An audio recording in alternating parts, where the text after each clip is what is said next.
Hey everybody, What the Flick, the season finale of Girls, and the penultimate one because we didn't get to it last week. Alonso Duralde, Ben Mankiewicz, Anna Kasparian. Welcome to What the Flick. Episode 11, I Saw You, and episode 12, Two Plane Rides. Capping off the best season of this show to date, certainly, and I think one of the strongest TV seasons of any show I've seen in a while. And that's saying something given the current state of television. But this show, every episode really felt like they were doing something interesting and smart and provocative, and the characters were compelling and deep and unexpected, and hats off to Lena Dunham and company. This, I think, was a really terrific season. Yeah, I don't think there's really an end company. Hats off to Lena Dunham. Well, no, I know. And she would bristle instantly at that. There's other directors, there's other writers, you know, and the cast. But obviously, she is driving the boat, the ship, the car, steering the boat, flying the plane. Yeah, I thought it started like a little slowly, but only because they were intentionally building towards something as I look back. I agree with you. I think it was an outstanding season of a show. And what is really great about the show is that in 28 minutes, less than 30 minutes every episode of what is essentially a comedy, there is, I guess it's not really essentially a comedy, but it is really hard to do 27 minutes of outstanding drama. Yeah. And they do consistently, and particularly what was just an enormously moving final two episodes. The last episode, I mean, you're all torn up emotionally. I didn't even know, and everybody's performance was so great. So many great moments. Definitely, I agree. The season finale was great. The only issue that I had with it was at the end of this season, I felt as though there was really no storyline or plot for Jessa. I felt like Jessa was just kind of all over the place. They didn't know what to do with her, so they just kind of like threw her in with like some random storyline in one episode, and then it got disconnected and she did something else in another episode.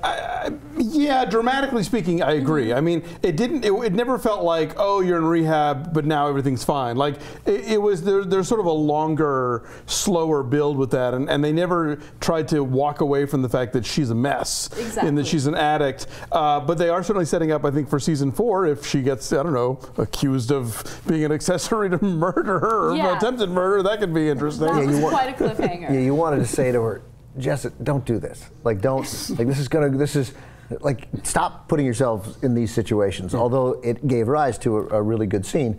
I hear what you're saying. I don't know that I completely agree, because I think part of it is she's an addict and she's all over the place. Like, literally, she's bouncing from job to job, from, you know, I mean, in a sense, the show, what was the weak point of this episode was, and this supports what you say, was pulling her out of the spiral that she was in with what's his name again? Richard E. Grant. Right, with Richard Grant. Right, we don't know what his character's name is. With Richard Grant before. Yeah. Like, and then all of a sudden, apparently what all you need to do to get better is to just dance. Dance around in a Wu-Tang shirt. Yeah. And then collapse into a ball and you'll be okay. I want to go back a little to episode 11, since we didn't get to go over, because I thought that was an amazing run of things. That you've got another great visit with Patti LuPone, who apparently serves no purpose than to tell all the worst things to Hannah about relationship and life advice. So then Hannah quits her job. You have Marnie's open mic night, which winds up becoming more surprisingly successful, but obviously sets up the weirdness with is it Noah? Is that the actor's name? Yeah, the guy who was on One Tree Hill. Yes, or whatever. That guy, that guy, right. You know, and then clearly you see that Marnie's fallback position, if everybody else in the world is rejecting her, is go back to Ray. But then that gets busted at the end when at long last she gets caught by Hannah. You can never look down on me again. Yeah, there's so many great lines in that. Just, she's on the floor there, cowering on the floor, and she goes, He made me. It's so, you know, it's funny because then I was in a sense disappointed that she made out with the One Tree Hill guy afterwards, because I thought her going to see Ray at that moment that scene felt really healthy. Like, really? Oh no. Yeah, I don't know. Like, I thought it was because she's like, I got rejected here, and I interpreted that, you know what, he has a girlfriend and she seems pretty cool and they seem pretty happy. What am I doing? And so she's like, yeah, I don't want to be alone tonight, and Ray's fine. And she walked in there, she was full of confidence. And just the way she was like, hey, we could keep hashing this out like crazy and get in our heads, or, you know what, I'm going to the bedroom, I'm going to be naked, let's have some fun and stop worrying. Like, I thought it was positive. Yeah. It turned out not to. No, it was clearly, I have been turned down by somebody. I need some validation in somebody's eyes real quick. Who's easy on that department? Oh, Ray. It wasn't even easy. He broke up with her. No, clearly. Yeah. And then, oh my God, the next episode she kisses the One Tree Hill guy and she's gloating about it to Hannah, and Ray is sitting on the other side of her. It's like, after she just had a conversation with Shosh, admitting that she had a sexual relationship with Ray, which obviously tore Shosh apart. Marnie is the most unlikable character in the entire series. At first, I liked her because they keep changing that hat around. They do. They really do. In the first season, it was definitely Adam, and now I can't stand Marnie and her blatant disregard for her friends and their emotions and what they're feeling. And it's just incredible to me because she gets slapped across the face every once in a while, whether it's by Shosh or by Hannah, and she doesn't, or Charlie, and she doesn't learn her freaking lesson. She continues being a massive bitch. This whole episode was the, do we have to talk about this now? Conversations. Yeah. Like, does she have to tell Shosh this when Shosh is devastated from finding out that she's not graduating? Right. Does Hannah have to tell Adam about getting into the Iowa Writers Workshop moments before he's about to make his Broadway debut? She did that on purpose, in my opinion. That was strategic. That was her trying to test him to see whether or not he still cares about her and still loves her. But that test works at 11:30 also.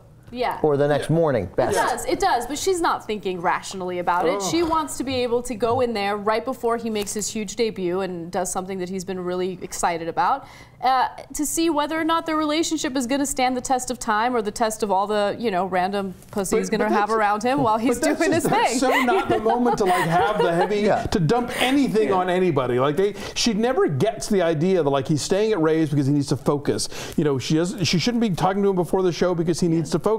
And he's right. He even says in episode 11 when he drops her off, one day you will be working on something that's really huge like this, and you will understand that you need to be alone and you need to not have other people dumping their stuff on you. And she never gets that. So I think part of the reason why I feel this way is because I'm a woman and maybe I just don't understand that perspective. But I actually thought Adam was doing that because he just wanted to distance himself away from the relationship. I thought he realized, hey, you know what, this isn't the person for me, and I'm moving on. And I'm going to do the initial stages of. I don't think so. I mean, think about when let's go back to Sex and the City, when Carrie would go off to her old apartment and write and get away from Big for a while. It doesn't mean that she was looking for a way out of the relationship. Sometimes you just you need to get out of the house, and when Dave really needs to write, he goes to Palm Springs for 2 days because if he's in the apartment, all he'll think about is, oh, there's dishes that I got to do. Also, he doesn't love you.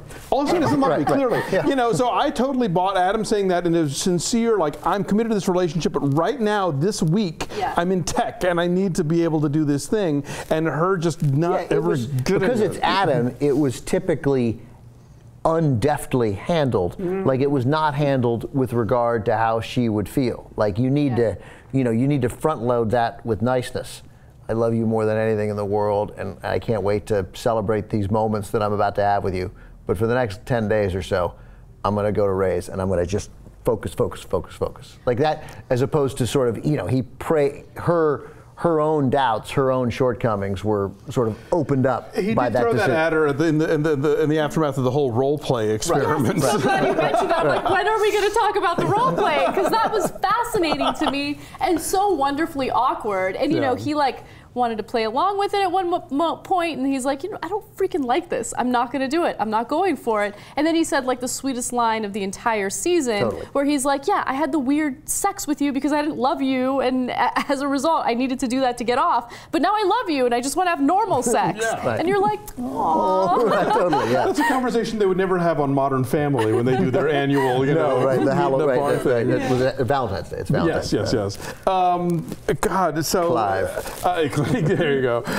Louise Lasser. How awesome that we get Louise Lasser. That is a shout out to a sort of television foremother of this program for Mary Hartman. Yeah, right. Oh God, that's right. It was And an ex-wife of Woody Allen's. Yeah, how could I possibly have enjoyed Mary Hartman? I'm 7, you know? I know. I think it was one of those, like, I remember when I was a kid, like, we watched soap because we were told, you know, in church not to, you know. But yeah, no, they just actually put out the entire Mary Hartman DVD box set. So it's now that we're adult, we'll get the jokes. Right, we'll get the jokes a little bit. I loved, I mean, there was a lot to like. I don't feel the same way about Marnie, and it may just be because it turned out she can sing and she's super pretty. Like, I may well, be just, that's why she gets away from, or gets away with doing the stuff she does. But I see, like, her turmoil speaks to me to some extent. Like, I'm frustrated. Like, I understand going to Ray for that, weak as it may be. I get it, and that's why I thought it was okay. And she seemed confident in that moment. And if you need validation sometimes from other people to make you feel better, welcome to humanity. Like, I certainly need it that way. Not that way. Thank you very much. Thank you very much. I feel better already. So I liked it, and I liked her storyline, and I liked her unbridled enthusiasm when she did kiss the guy. Like, it was the wrong thing to do. She'd met the girlfriend. She liked. But obviously, I mean, it was true. He did feel something for her. That was plainly obvious, even if he kept telling himself that I'm going out. But how did the girl know so quickly? Because women know. Yeah, you know. Yeah. You can feel it. That was a nice scene. And that was, of course, that wasn't when she went to Ray. You would almost think it was then, because that girl was named Clementine. Yeah. Because she bitch slapped Marnie, you know? Yeah. I mean, she totally ridiculed her. And that felt great. Watching. I loved watching that. You loved that, yeah. Because she needs it. She needs to get bitch slapped once in a while. She needs to understand, like, look, your behavior is not appropriate, it's not acceptable. You need to understand the emotions and the perspectives of other people. And it doesn't matter how many times she gets slapped across the face. She still goes ahead and does, like, the worst things that she can do to her friends. Because I think, as you pointed out, for every bitch slap she gets 10 affirmations from the world for being pretty and marginally talented. Yeah. I loved Elijah's impersonation of her stage presence. Yeah. Am I pretty? Yeah, she was. Oh, that was so good. He was great. He had so many great lines, you know. Oh, the visit with Patti LuPone was great. The visit with Patti LuPone was great. The be quiet, ma'am. yeah, to Hannah was great. He knocked it out of the park. He was so outstanding in that episode. And photobombing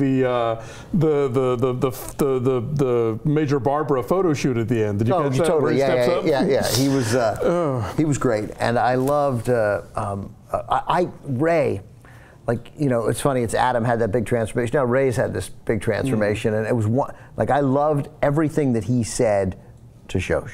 Yes. Like you wanted him. I hate Shosh, so I wasn't that bothered. But she was, and you don't know whether she was really aching for Ray or whether she herself was looking for. I was wondering that too. Like, was that legitimate, or was that like, Marnie had you and everything else is lost, I need you back, you know? Right. Yeah, I think that she represents stability in his life, and she is kind of tired with the instability. You know, it seemed exciting and fun, but then you get tired of it, and you want to go back to having, like, a routine. And that might be legitimate. Yeah. And you realize this didn't work out. This wasn't as exciting as I thought. And look, the things that I complained about with this guy, he literally fixed. Yep. Like, I loved him, except that he seemed like a deadbeat, and now he's managing this place, and he's got himself together, and his apartment smells nice, and he keeps it clean, and I think this might work. When Hannah makes her big quitting speech, where she talks about how I want every day to be unpredictable and scary and an adventure, I thought, I do not want that at all. Right. No, thank you. And I guess when you're 25, that seems like the goal, but no. It does, because you're afraid that you're too settled down. Like, I just recently went through that as well, so I totally related to that. And then after, like, what, 6 months to a year, you're like, fuck, I want to go back to my routine, you know? But she was so mean to little mini Robert Downey Jr.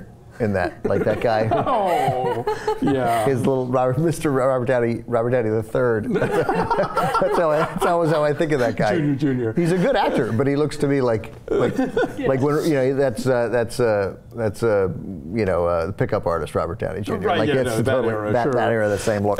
You know, one of the things that I love about the way this show is going right now is, any other series almost, you would think, well, she's not going to go to Iowa. They're in New York. It's all about the New York. Da, da, da. She could go to Iowa City on this show. I would totally buy that as a thing new the show people. does. Yeah. And they'll bring the regulars out. People will come visit her. And or they'll do like Glee, where they cut back and forth from city to city or whatever. This show, I could totally see them really making that change and going for it. So in the final scene, when she grabs that letter off her table and it says that she's gotten accepted to a grad school, I just vividly remember her taking it, putting it against her face, and you don't know what her expression is behind the paper. You don't know if she's going to like rip the paper and say, screw it, I'm in love with Adam, I'm going to stay here, or if she's going to laugh and smile, which is what she did. And I love that scene because it shows you how spontaneous things are with that show, how you can't really expect things. It's not as predictable as other series. Sure. So I love that like final scene. I was like, okay, she's going to go, but we might come back to the next season and realize like, no, she decided the next day. Yeah, because the characters are making it up as they go along, so why shouldn't the show? But also, like, how about a nice contrast there between you had Marnie, understandably in my mind, but running from guy to guy, constantly looking for this validation. She's worthless unless some guy is telling her she's beautiful and fucking her, right? And Shosh, at the moment of her weakness, a correctable weakness, take the class again. You'll graduate in 4 months. You're good, right? You'll be okay. You can weather this. Literally begging Ray to come back. She's nothing without Ray. She looks like a tiny little child there. Mm-hmm. And then Hannah has that same reaction. She's hurt. Adam breaks up with her, or they sort of, we don't know whether that's a real breakup or certainly a breakup that night. And she's devastated, except she goes back and she finds the letter. She's the one, it turns out, doesn't need the guy. She's got Iowa. She needs the letter. Well, again, that's validation. Right. That letter. Sure. We all need that, but I mean, but you don't. But she didn't need it in a man. Not another person. Yeah, no, I get it. She needed it in her work and her art, and that made sense. I think that I didn't quite. The reason that was so great about it and what was so exceptional, and the writing deserves so much credit for that scene between Ray and Shosh in every other show goes differently, because Ray apologizes and then he takes back 75% of the apology because he doesn't really owe her an apology. Yeah. Like, you know, I don't even think Marnie really owes her an apology, because I think in a world where, hey man, she threw Ray out, then it's like within. They're friends though. Yeah, there's a code. Here's the thing. I get it, but the code is different. The code is, you know, if you're straight, I don't fuck your wife, right? Like, it's beyond that though. Like if I had a girlfriend and we broke up, even if I dumped her, it would still be weird for you to start dating her. It would, but I mean, if they actually, and Marnie and Ray didn't actually. It'd be weirder for you to not tell me about it. I got it, but eventually, you don't tell them about it that first date. No, but after, I've slept with him several times in one night, in fact. Right. Really rub that in. That was not necessary. That part wasn't necessary. I just think, like, if two people, look, and Ray and Marnie did not fall in love, but if they do, like, what do you want? It literally happened to a close friend of mine. It was years later. Like, he broke up with this girl. He breaks up with this girl. Then he gets married to a third party we don't know about. Has children.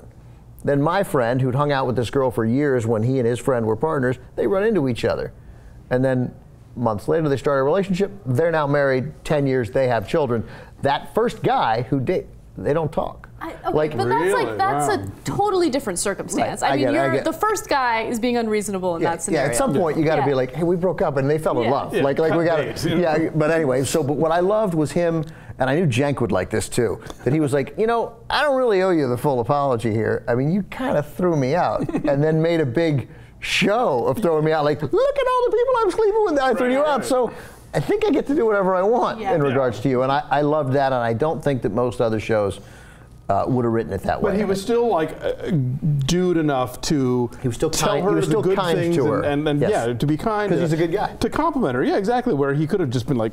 And he may well get back together with her, but he also knew that if I do decide to get back together with her, it's on my terms. And it's on my terms, and I don't need to do it here on Friday night, because she might not feel this way Saturday morning. Mm-hmm. And if next Friday she still wants to have this conversation, then maybe we can have this conversation, and I'm not reacting solely and fully to her emotional outpouring. Right. It was like the most mature moment of anyone ever on that show, and I liked it.